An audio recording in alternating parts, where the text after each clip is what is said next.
எடுத்து வாசிச்சு பாருங்க, பார்க்கலாம். ஏசாயா தீர்க்கதரிசியின் புஸ்தகம் 62வது அதிகாரத்தில் 4வது வசனத்தை வாசிங்க. 62வது அதிகாரத்தில் 4வது வசனம். நீ இனி கைவிடப்பட்டவள் எனப்படாமலும், நீ இனி கைவிடப்பட்டவள் எனப்படாமலும், உன் தேசம் இனி பாழான தேசம்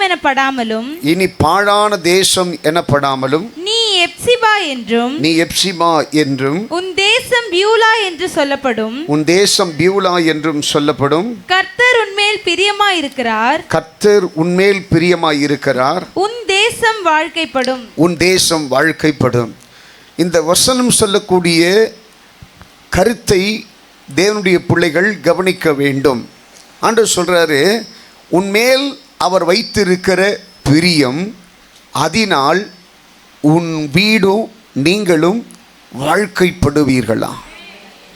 அல்லேலூயா. அந்த வசனத்தினுடைய சுருக்கம் என்ன சொல்லுதுன்னாக்கா, அவர் மேலே வச்சிருக்கிறார் பார்த்தீங்களா அன்பு, அந்த அன்பினால நீங்களும் உங்களுடைய வீடும் கட்டப்படுவீர்கள், நீங்கள் வாழ்க்கைப்படுவீர்கள் என்று வேதம் அழகாக நமக்கு சொல்லுகிறது. அல்லேலூயா. ஆண்டவருடைய அன்பு எந்த மனுஷனுக்குள்ளே இருக்குதோ அந்த மனுஷன் உண்மையாக பாக்கியவான். அல்லேலூயா. சில நேரங்களில் சில நினைப்பாங்க, சில உண்மையாக கர்த்தரை நேசிக்கிற பிள்ளைங்க சின்ன சின்ன உபத்திரம் அவருடைய வாழ்க்கையில் வருகிற போதெல்லாம் அவங்க சிந்திப்பாங்க, நான் கடவுளை ரொம்ப நேசிக்கிறேன், கடவுளுக்குள்ள அதிகமாக உள்ளே இருந்து அவரை தேடணும்னு நினைக்கிறேன், அவருக்குள்ள அதிகமாக அவருடைய நாமத்தை நான் மகிமைப்படுத்தணும்னு நினைக்கிறேன், ஆனாலும் கூட எனக்கு நிறைய பிரச்சனைகள், நிறைய போராட்டம் எனக்கு வருது, ஏன் கர்த்தர் அதை அனுமதிக்கிறாருன்னு சில பேர் நிறைய கேட்பாங்க. அல்லேலூயா. ஒரு ரகசியத்தை நான் உங்களுக்கு சொல்கிறேன். ஆண்டவர் எந்த மனுஷனை ரொம்ப அதிகமாக சிநேகிக்கிறாரோ அந்த மனுஷனை யாருக்காகவுமே எதுக்காகவுமே கொஞ்சம் கூட வளைந்து போக கர்த்தர் விடவே மாட்டார். ஒரு சின்ன தப்பு பண்ணால் கூட உடனே ஓடி வந்து அவனை கண்டிப்பார், உடனே ஓடி வந்து அவனை தன் பக்கமாய் திருப்ப நினைப்பார். அதுதான் நமக்கு காயங்களாக தெரியுது, அதுதான் நமக்கு சின்ன சின்ன வேதனைகளாக தெரியுது, அதுதான் நமக்கு பாடுகளாக தெரியுது. அல்லேலூயா. அப்போ உடனே கர்த்தர் நமக்கு ஒரு சின்ன ஒரு பிரச்சனைகளை அனுமதிக்கிறதுக்கு என்ன காரணம் கேட்டிங்கன்னா, நம்ம மேலே வச்சுருக்கிற அன்பு பெருசு. அவர் யாருக்கிட்டையும் நம்மளை விட்டு கொடுக்காம, நம்மளை அளவுக்கு அதிகமாக அவர் நம்மளை நேசிக்கிறதுனால அவருடைய கிரியைகளை பார்க்கும்படி கர்த்தர் என்ன பண்ணுவாராம், நம்ம மேலே அவர் பிரியமாய் இருப்பாராம். அல்லேலூயா. அப்போ நல்ல ஒரு காரியத்தை கவனிக்கணும், நல்லா கவனிக்கணும். அல்லேலூயா. ஆண்டவருடைய பிள்ளைகள், ஆண்டவர் யாரை ரொம்ப அதிகமாக நேசிக்கிறாரோ, இப்படி வச்சுங்க, ஆண்டவர் யார் ரொம்ப அதிகமாக நேசிக்கிறாரோ அவங்க சின்ன தப்பு பண்ணால் கூட உடனே ஒரு அடி கிடைக்கும். அவங்க சின்னதாக கர்த்தரை விட்டு தூரம் பண்ணால் கூட உடனே அவங்களுக்கு ஒரு பனிஷ்மெண்ட்டை கர்த்தர் கொடுப்பாரு. ஏன்னாங்க, ஒரு கொஞ்ச நேரம் கூட உன்னை விட்டு அவரால் விலகி நிற்க முடியாது, உன்னை விட்டு தூரம் போக அவருக்கு தெரியாது. உன்னை ரொம்ப கர்த்தர் நேசிக்கிறார். அல்லேலூயா, அல்லேலூயா, அல்லேலூயா. ஆண்டவருடைய அன்பு மனுஷனுக்கு மேலே என்னத்தான் பெருகி இருந்தாலும், ஆனால் மனுஷனுக்கு கடவுளுக்கு மேலே இருக்கிற அன்பு எப்படி கேட்டிங்கனாக்கா ஒன் சைட் லவ்வாகவே இருக்குது. ஆண்டவர் உன்னை அதிகமாக ஸ்நேகிக்கிறாரு, ஆனால் நம்ம எப்படினாக்கா நம்முடைய சுயநலங்களுக்காக நாம் தெய்வத்தை ஸ்நேகிக்கிறவர்களாகவே இருக்கிறோம். அல்லேலூயா. புரியுதா உங்களுக்கு? ஆண்டவர் நம்ம அதிகமாக ஸ்நேகிக்கிறாரு, ஆனால் நம்மளால் என்ன பண்ண முடியல, அதிகமாக கர்த்தருடைய கரத்தில் அன்பு செலுத்த முடியல. ஏதோ ஒரு காரியத்திற்காக ஆண்டவரை விட்டு நம்ம என்ன பண்ணுறோம், ஒரு ஸ்டெப்பு தள்ளியே வாழ்ந்துட்டுருக்கிறோம், ஆண்டவருடைய கற்பனைகளை விட்டு தள்ளியே வாழ்ந்துட்டுருக்கிறோம். அல்லேலூயா, அல்லேலூயா, அல்லேலூயா. கர்த்தர் நல்லவர். அல்லேலூயா. ஆண்டவர் ரொம்ப பெரியவருங்க. அப்போ ரெண்டு காரியத்தை நம்ம கரெக்டாக உணரணும். கர்த்தருடைய அன்பு நீ பெறுகிற ஒரு மனுஷியா இருப்பாயானால், கர்த்தருடைய அன்பை பெறுவதற்கு நீ பாத்திரவானாக இருப்பாயானால், ஆண்டவர் சொல்கிறாரு, உன்னுடைய குடும்பம் வாழ்க்கைப்படும், நீ வாழ்க்கைப்படுவாய். அல்லேலூயா. அதுக்கு என்ன அர்த்தம்னாக்கா, நீங்கள் கட்டப்படுவீர்கள். நீங்கள் மேன்மேலும் போயிட்டே இருப்பீங்க, நீங்கள் ஆசீர்வதிக்கப்படுவீங்க, நீங்கள் உயர்த்தப்படுவீங்க. அல்லேலூயா, அல்லேலூயா. சில நல்லா கவனிக்கணுங்க. சில நேரங்கள் எப்படி கேட்டிங்கனாக்கா, நம்ம கிறிஸ்தவர்களாக இருப்பது பெரிதல்ல, கிறிஸ்துவை சிநேகிக்கிறவர்களாக இருக்கணுமா? நான் சொல்லக்கூடிய கருத்து உங்களுக்கு புரியுமான்ட்டு தெரியல எனக்கு. நான் சொல்கிறத கவனிங்க. அதாவது கிறிஸ்தவர்களாய், கிறிஸ்தவருடைய போர்வையில் வெள்ளையடிக்கப்பட்ட ஒரு கல்லறைகளாய் இருப்பதிலே கர்த்தர் விரும்பலை. ஆண்டவர் சொல்கிறாரு, கிறிஸ்துவை சிநேகிக்கிற கூட்டத்தில் ஒருத்தராய் நீங்கள் இருக்க வேண்டும் என்று சொல்லி கர்த்தர் விரும்புகிறார். கிறிஸ்துவை சிநேகிக்கணுமா? அல்லேலூயா. கிறிஸ்துவை சிநேகிக்கிற அந்த குணம் நமக்குள்ளே இருக்குமானால் கிறிஸ்து உங்களை சிநேகிப்பதை உங்களால் புரிந்து கொள்ள முடியும். இன்னொரு காரியத்தை கூட நான் சொல்கிறேன். கர்த்தருடைய அன்பு எல்லாருக்கும் மேலேயும் பாரபட்சம் இல்லாமல் இருக்கின்றது உண்மை. ஆனால் அந்த அன்பு நிறைய பேருக்கு புரியலை. நிறைய பேருக்கு என்ன கேள்வி கேட்குறாங்கனாக்கா, ஆண்டவர் என்னை நேசிக்கிறாரா? ஆண்டவர் உண்மையாகவே என் மேலே பிரிய வச்சிருக்கிறாரா? ஆண்டவருடைய இரக்கம் எனக்கு மேலே இருக்குதா? அப்படின்ட்டு நிறைய பேருக்குள்ளே இன்றைக்கி வரல சந்தேகமாகவே இருக்குது. நிச்சயமாக இருக்குது. ஏன் அது உங்களுக்கு புரியலைனாக்கா, நீங்கள் கர்த்தரை சிநேகிக்கலை. நீங்கள் கர்த்தரை சிநேகிக்காததுனால, கர்த்தரிடத்தில் நெருங்கி அவருடைய அன்பை நீங்கள் பருகாததினால, அவருடைய அன்பை உங்களால் என்ன பண்ண முடியல? புரிந்து கொள்ள முடியவில்லை. அவருடைய அன்பை புரிந்து கொள்ள வேண்டுமானால் அவரை சிநேகிக்கணும், அவர்கிட்ட நெருங்கி நிற்கணும். அப்போ தான் அவர் உங்களை எவ்வளவு சிநேகிக்கிறார் என்பதை உங்களால் புரிந்து கொள்ள முடியும். அல்லேலூயா. அதுதான் கர்த்தருடைய பிள்ளைகளிடத்தில் வைத்திருக்கிற காரியம். அல்லேலூயா. நிறைய காரியத்தை நான் உங்களிடத்தில் சொல்ல நினைக்கிறேன். ஆனால் ஒரு காரியத்தை மட்டும் இன்றைக்கு நான் உங்களோடு கூட பகிர்ந்து கொள்ள விரும்புகிறேன். அல்லேலூயா. முதல் காரியம், சங்கீதங்களின் புஸ்தகம் 37வது அதிகாரத்தில் 23வது வசனத்தை வாசிங்க பார்க்கலாம். சங்கீதம் 37:23. நல்ல மனுஷனுடைய நடைகள் கர்த்தரால் உறுதிப்படும், அவனுடைய வழியின் மேல் அவர் பிரியமாயிருக்கிறார். இந்த இடத்துல நல்ல மனுஷனை கர்த்தர் தனியாக பிரிக்கிறார். அடுத்தது அந்த மனுஷன் எப்படி இருப்பான்றத சொல்றாரு. அவனுடைய நடைகளினால் தெரியுமா? நல்ல மனுஷனை நடைகளால் அறியப்படும். எப்படி நல்ல மரத்தின் கனிகளால் நீங்கள் அறியப்படுவீர்களோ, அதே போல் ஒரு நல்ல ஆவிக்குரிய மனுஷனை, நல்ல ஆவிக்குரிய மனுஷிய தங்களுடைய நடைகளால் அவர்களுடைய கனிகளை நீங்கள் அறியலாம் என்று சொல்லி கர்த்தர் சொல்லுகிறார். அல்லேலூயா. அப்போது முதல் காரியம் என்ன கேட்டீங்கன்னாக்கா, உங்களுடைய நடைனாக்கா நான் நடக்கிறத சொல்லலை. அவர் உங்களுக்கு கொடுக்கப்பட்டிருக்கிற பாதைகளிலே உங்களுடைய பிரயாணம் எப்படி இருக்கிறது என்பதை அறியும்படி கர்த்தர் சொல்லுகிறார். அல்லேலூயா. எல்லா பிள்ளைகளும் ஆண்டவர் சொல்கிறாரு, நான் உனக்கு போதித்து நீ நடக்க வேண்டிய வழியை உனக்கு காட்டுவேன், உன்மேல் என் கண்களை வைத்து உனக்கு நான் ஆலோசனை சொல்லுவேன். ரட்சிக்கப்பட்ட எல்லா கர்த்தருடைய பிள்ளைகளையும் அவர் தான் நடத்தணும் சொல்லிட்டு விரும்புகிறாருங்க. எத்தனை பேர் ஆமேன்னு சொல்லுவீங்க? ஆனால் இன்னைக்கு நிறைய பேர் தேவ திட்டத்திற்கு உட்பட்டு அல்ல, தேவ திட்டத்திற்கு முரண்பட்டு வாழ்கிறார்கள். அவனுடைய வாழ்க்கை, அவங்களுடைய ஜீவியம் எல்லாமே எப்படி இருக்குன்னாக்கா வித்தியாசமாக இருக்கும், முரண்பாடாக இருக்கும். நிறைய காரியத்தில் வந்துட்டு வித்தியாசமாக இருப்பாங்க. சில நேரத்தில் நான் ஊழியக்காரனாக இருக்கிறதுனால நான் சொல்கிறேன், இந்த இடத்துல இவ்வளோ பேர் இருக்கிறீங்க. சிலரை கண்டு நான் சந்தோஷப்படுகிறேன், சிலரை கண்டு மனவேதனைப்படுகிறேன். சிலர்கிட்ட எவ்வளவு தான் சொன்னாலும் அந்த பாதையில் வரவே மாட்டாங்க. எவ்வளவு தான் நம்ம புத்திமதிகளை சொன்னாலும் அந்த ஸ்தானத்திற்குள்ளே வரவே மாட்டாங்க, அந்த பாதையில் நடந்து வர மாட்டாங்க. ஆனால் சிலர் சொன்ன உடனேயே தன்னுடைய தப்பிதங்களை திருத்தி கொண்டு ஆண்டவருக்கு பிரியமாய் வாழ்கிறதற்கு தங்களை அர்ப்பணிக்கிறார்கள். அவர்களை பார்க்கிற போதே இருதயத்திற்கு ஒரு பெரிய மகிழ்ச்சி, இருதயத்திற்கு பெரிய மகிழ்ச்சி. நல்ல ஊழியக்காரன் விசுவாசிகளுடைய நடைகள், அவர்களுடைய ஆவிக்குரிய ஜீவியங்களை கண்டு தான் சந்தோஷப்படுவானா. அவங்க கொடுக்குற பணத்தை கண்டு சந்தோஷப்பட மாட்டான், அவங்க கொடுக்குற காணிக்கைகளை கண்டு சந்தோஷப்பட மாட்டான். நல்ல ஒரு ஊழியக்காரனை எப்படி தெரிஞ்சிக்க முடியும்னாக்கா, அவர்களுடைய ஆவிக்குரிய வாழ்க்கையிலே அவருடைய பாதைகள் இருப்பதை கண்டுத்தான் சந்தோஷப்படுவான். என்னை பொறுத்த வரைக்கும் நான் அப்படி தான். உன்னுடைய ஆவிக்குரிய பாதைகளை கண்டுத்தான் நான் சந்தோஷப்படுவேனே தவிர உன்கிட்ட இருந்து வரக்கூடிய வேற ஒன்றை குறித்து நான் சந்தோஷப்படக்கூடியவன் கிடையாது. எதை கொடுத்தும் என்னை கரெக்ட் பண்ண முடியாது. அல்லேலூயா. ஆண்டவர் எனக்கு எனக்கு எனக்கு ஒரு காரியம். அதே சமயத்தில் எனக்கு சிலருக்கு மற்ற சபைகள் எப்படி என்று தெரியல. என்னை பொறுத்த வரைக்கும் என் விசுவாசியின் இடத்துல நெருங்கி வந்து அவனை தேவன் சொல்லுகிற பாதைகளிலே நடத்துன்னு சொல்லி நினைப்பேன். ரொம்ப நெருங்கி வந்து ரொம்ப டீப்பா ரொம்ப கவனிச்சு.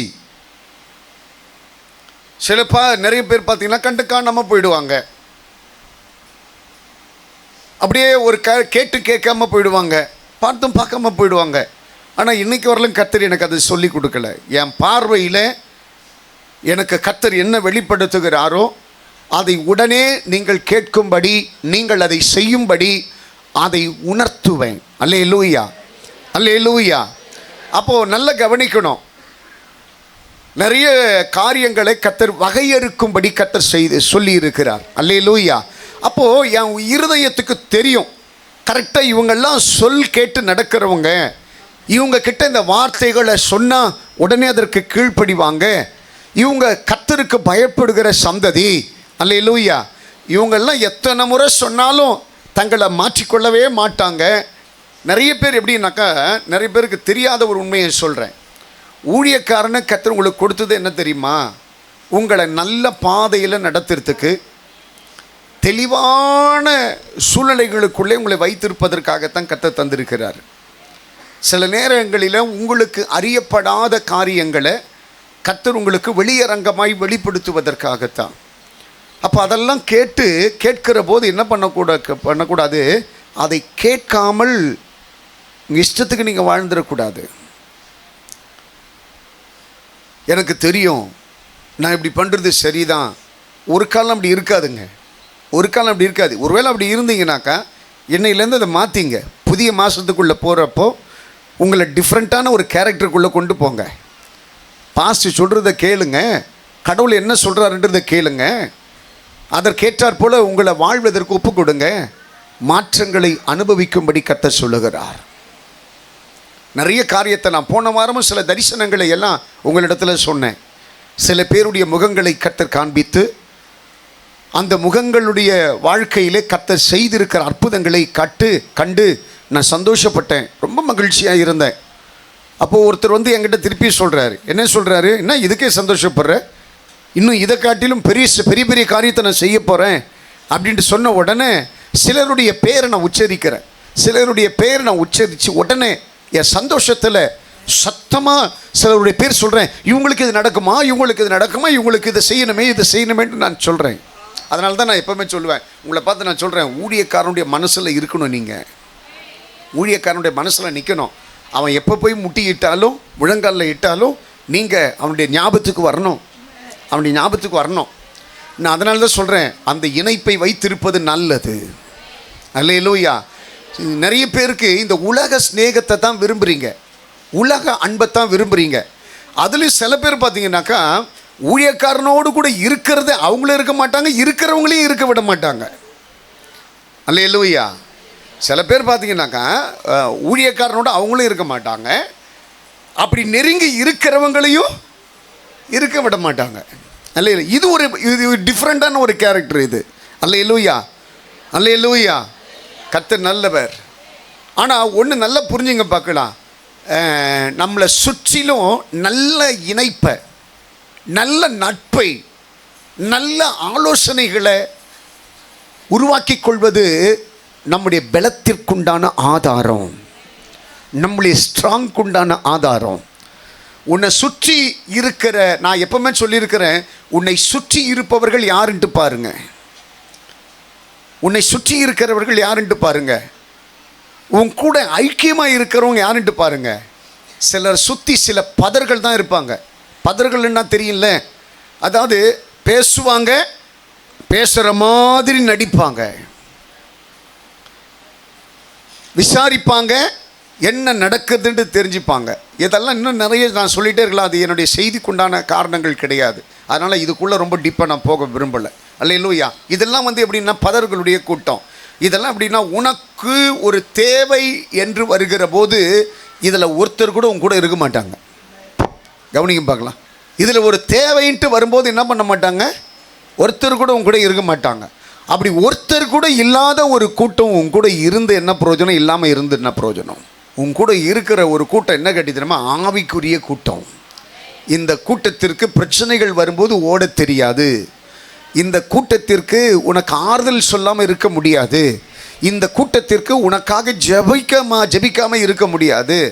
இந்த கூட்டம் எப்போவுமே உன்னை சார்ந்தே இருக்கும். நான் பல முறை இந்த இடத்துல இருக்கிற கர்த்தருடைய பிள்ளைகளுக்கு நல்ல உபதேசம் சொல்லிகிட்டு இருக்கிறேன். இதெல்லாம் காதில் கேட்டு நடந்தீங்கன்னாக்கா உங்களுக்கு ஒரு ஆசீர்வாதமாக இருக்கும். யாரையும் குற்றப்படுத்தும்படி அல்ல, யாரும் சீர்கட்டு போய்விடக்கூடாது என்பதற்காக இந்த வார்த்தைகள், இந்த ஆலோசனைகள் எல்லாம் உங்களுக்கு சொல்லப்படுகிறது. அல்லேலூயா. என்னுடைய நடைகளை நான் ஒழுங்குபடுத்தி கொள்ள வேண்டும். கர்த்தர் எனக்கு கொடுத்திருக்கிற பாதைகளிலே நான் நடக்கணும், அந்த வழிகளில் நடக்கணும். ஒருவேளை சின்ன ஒரு உங்கள் மனசுக்கு தெரியுது, நான் ஒரு தவறாக நடக்கிறேன், நான் ஆவிக்குரிய வட்டத்தை விட்டுட்டு வெளியில் இருக்கிறேன், நான் கடவுளை விட்டு பின்வாங்கி இருக்கிறேன், எனக்குள்ளே இருக்கிற அபிஷேகம் நிறைவாக இல்லை, எனக்குள்ளே ஜெப வாழ்க்கை குறைவாக இருக்குது, எனக்குள்ளே சபையோடு கூட நல்ல தொடர்பு இல்லை, பாஸ்டரோடு கூட நல்ல தொடர்பு இல்லை, ஊழியத்தோடு கூட எனக்கு தொடர்பு இல்லை. அப்படிப்பட்ட சிந்தனைகள் எல்லாம் உங்களுக்குள்ளே வருதுன்னாக்கா உங்களை சுற்றி இருக்கிற கூட்டம் சரியில்லைன்ட்டு அர்த்தம். அல்லேலூயா. நீங்கள் ஆண்டவர் விட்டு தூரம் போயிருக்கீங்கன்ட்டு அர்த்தம். உடனே என்ன பண்ணிக்கணும், உங்கள் ஆவிக்குரிய ஊழியக்காரனை தொடர்பு கொள்ளணும். உங்கள் ஊழியக்காரனை தொடர்பு கொள்ளணும். எனக்கு இன்ன பிரச்சனைகள் இருக்கையா, இன்ன காரியங்கள் வெட்கப்படக்கூடாது. ஊழியக்காரங்கிட்ட பேசுறதுக்கு என்ன பண்ணக்கூடாது, வெட்கப்படக்கூடாது. ஊழியக்காரங்கிட்ட டிஸ்டன்ஸ் மெயின்டைன் பண்ணக்கூடாது. நான் தான் சொன்னேன் போன வாரத்துக்கு முன்னாடி சொன்னேன், ஞாபகம் இருக்கா? நான் ஊழியக்காரன் என்பவன் உனக்கு தகப்பனை போன்றவன். ஊழியக்காரன் உன் வீட்டில் ஒருத்தன். ஊழியக்காரன் யாரு? ஒரு மத குருவான்னு நினைக்காதீங்க. ஊழியக்காரன் உன் வீட்டில் ஒருத்தன், உன் ஆவிக்குரிய தகப்பன். என்ன பிரச்சனைகளாக இருந்தாலும் அவங்ககிட்ட தான் ஷேர் பண்ணிக்கணும். உடனே அவங்ககிட்ட ஒரு ஆலோசனை கேட்கணும், அவர்கிட்ட ஒரு ஜெபிக்கணும். நான் என்றைக்குமே உனக்காக ஜெபம் பண்ணுறது, உனக்கு ஆலோசனை சொல்கிறது, அல்லது உனக்கு இதுவாக நடக்கிறது நான் ஒரு இடுக்கமாக நினச்சதே கிடையாது. எனக்கு எனக்கு எனக்கு என்னை நெருங்கி என் கூட இருக்கிறவர்களுக்கு இன்னைக்கு வரையிலும் மறக்காமல் அவர்களுக்கு புத்தி சொல்லுவதிலும், அவருடைய காயங்களை கட்டுவதிலும், அவர்களுக்காக கண்ணீர் விடுவதிலும் நான் இன்னைக்கு வரையிலும் மனம் சோர்ந்ததே கிடையாது. என்ன எனக்குள்ள சோர்வுகள் பலவீனங்கள் இருந்தாலும் அதை நான் பொருட்டாய் நினைத்ததே கிடையாது. அல்லேலூயா. அதே போல் எனக்கு தெரியும், இந்த இடத்துல இத்தனை பேர் இருக்கிறீங்கனாக்கா எத்தனை பேர் என்னுடைய பார்வைக்கு முன்பதாக நிற்கிறீர்கள், எத்தனை பேர் என்னுடைய பார்வையை விட்டு அகன்று இருக்கிறீர்கள் அப்படின்லாம் எனக்கு தெரியும். அதனால் நான் சொல்கிறேன், நிறைய காரியங்களை நம்ம ஒழுங்குபடுத்தி கொள்ள வேண்டியது அவசியமாக இருக்கிறது. ஆண்டவர் சொல்கிறாரு, அப்போது கிறிஸ்தவன் அல்லேலூயா கிறிஸ்துவை சிநேகிக்கிறவனாய் இருக்கணும். நான் கிறிஸ்தவனாக இருந்து பிரயோஜனம் அல்ல, நான் எப்படி இருக்கணுமா, கிறிஸ்துவை சிநேகிக்கிறவனாக இருக்கணும். கிறிஸ்துவை யார் சிநேகிப்பா அப்படின்ட்டு பார்த்தீங்கன்னாக்கா, உனக்கு கொடுக்கப்பட்டிருக்கிற ஊழியத்தை, உனக்கு கொடுக்கப்பட்டிருக்கிற ஊழியக்காரனே, உனக்கு கொடுக்கப்பட்டிருக்கிற ஆவிக்குரிய வட்டத்திற்கு மேலே உனக்கு அன்பு இருந்தால் மட்டும்தான் கிறிஸ்துவினிடத்தில் உனக்கு ஸ்நேகம் இருக்கும். அந்த ஸ்நேகம் உனக்குள்ளே பூரணமாக இருக்கணும். அதைத்தான் கர்த்தர் உன்னிடத்தில் விரும்புகிறார். அல்லேலூயா. இன்னொரு வசனத்தை கூட எடுத்து வாசிச்சு பாருங்க. சங்கீதம் 119 அதிகாரத்தில் 10வது வசனத்தை வாசிக்க பார்க்கலாம். சங்கீதம் 119:10. என் முழு இருதயத்தோடும் உம்மை தேடுகிறேன், என்னை உமது கற்பனைகளை விட்டு வழி தப்ப விடாதேயும். இந்த வசனத்தை ரெண்டா பிரிங்க. உம்முடைய கற்பனைகளை விட்டு, அடுத்து சொல்றாரு வழி விலக விடாதேயும். அதுக்கு அந்த வார்த்தையை கொஞ்சம் நல்லா ரிவைஸ் பண்ணி பாருங்க. என்னுடைய வார்த்தைகளை விட்டு வழி விலக விடாதேயும்.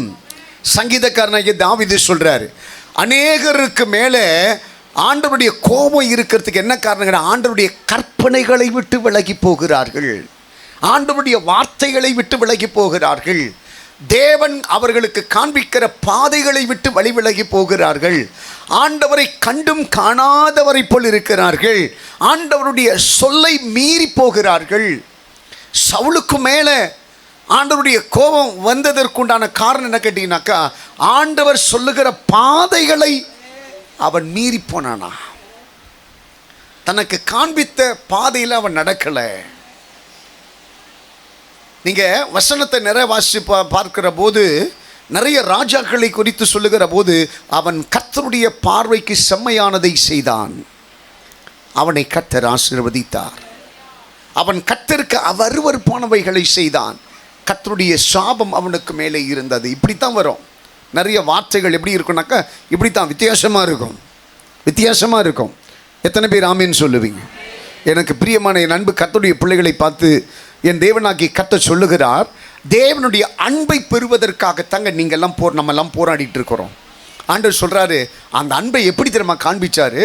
சிலுவையில் உனக்காக கடைசி சொட்டு ரத்தம் வரையிலும் ஊற்றி உன் மேலே நான் இவ்வளவு அன்பு வைத்திருக்கிறேன் என்பதை கர்த்தர் காண்பித்தார். அந்த அன்பை பெறுவதற்கு நீங்களும் நானும் போராடணுமா? அந்த அன்பை இழக்கக்கூடாது. இது எப்பவுமே நான் சொல்கிறேங்க, ஒன் சைடு லவ் கிடையாதுங்க. நம்ம ரெண்டு பேரும் கடவுள் நம்மளை நேசிக்கணும், நாம் கடவுளை நேசிக்கணும். அந்த அன்பை பெறுவதற்காக நம்ம போராடணுமா? அவருடைய அன்பு பாரபட்சம் இல்லாமல் உனக்கு மேலே கொடுக்கப்பட்டது. அந்த அன்பு எப்போ பூரணமாகுனாக்கா, நீ அன்பு செலுத்த ஆரம்பிக்கிற போது அந்த அன்பு உனக்குள்ளே பூரணமாய் விளங்க ஆரம்பிக்கும். அதனால தான் அந்த வசனத்தில் வாசித்தோம், என்னுடைய வழிகள் எல்லாம் உன்னுடைய கற்பனைகளை விட்டு விலகி போகாதபடி என்னை காத்தருளும் என்று சொல்லி சங்கீதக்காரனாகிய தாவீது சொல்லுகிறதை பார்க்கிறோம். அவளை அழகாக சொல்கிறான், என் பாதைகள் உம்மை விட்டு விலகி போயிடக்கூடாது, நான் விலகி போயிடக்கூடாது, நான் உங்களுக்கு தூரமாய் போயிடக்கூடாது. என் கரத்தின் நிழலினால் நீங்கள் மூடப்படணும், என் பிரசன்னத்தினால் நீங்கள் மூடப்படணும், என் தயவினால் நீங்கள் மூடப்படணும். உங்களோடு கூட இருக்கிற ஐக்கியம் கர்த்தருக்கு அதிகமாகணும் என்று சொல்லி கர்த்தர் விரும்புகிறாருங்க. அல்லேலூயா, அல்லேலூயா. ஆண்டவருடைய அன்பை அறிந்து கொள்ளக்கூடிய பாக்கியம் தான் நமக்கு தேவை. அல்லேலூயா. அவருடைய அன்பை தெரிஞ்சுக்கிறேன்னாக்கா ஒவ்வொரு கட்டத்திலும் வித்தியாசமாக கர்த்தரை நடத்திட்டே இருப்பார். அல்லேலூயா. ஒருத்தன் ஆண்டவரை நேசிக்க ஆரம்பித்தான், ஒருத்தன் ஆண்டவரிடத்தில் அன்பு காட்ட ஆரம்பிச்சிட்டனாக்கா அவனுடைய கனிகளினால் கண்டிப்பாக நம்மளால் தெரிஞ்சிக்க முடியுமா? அவனுடைய கனிகளினால் கண்டிப்பாக தெரிஞ்சிக்க முடியுமா? நிறைய வித்தியாசத்தை நம்மளால் பார்க்க முடியும். ஆண்டவர் சொல்கிறார், உன்னிடத்தில் அன்பு கூறுவது போல பிறனிடத்தில் அன்பு கூறு. அந்த பிறனிடத்தில் அன்பு செலுத்தக்கூடிய அந்த குணங்களை வைத்து இவனிடத்தில் கர்த்தர் பிரியமாக இருக்கிறான் என்பதை தெரிந்து கொள்ள முடியும். அதனால தான் கூடிய மட்டும் நாம் அன்பாக இருப்பதற்கு கற்றுக்கொள்ள வேண்டும். அல்லேலூயா, அல்லேலூயா, அல்லேலூயா, அல்லேலூயா, அல்லேலூயா. ஆண்டவர் நமக்கு கொடுக்கப்பட்டிருக்கிற பாதைகளை விட்டு வழி விலகி போய்விடக்கூடாதுங்க. ஆண்டவர் நமக்கு கொடுக்கப்பட்டிருக்கிற நிலைகளிலே நாம் ஜாக்கிரதையாய் ஞானமாய் நடக்கிறவர்களாய் நாம் இருக்க வேண்டும் என்று கர்த்தர் நமக்கு சொல்லுகிறார். அப்படியே கண்ணை மூடுங்க பார்க்கலாம்.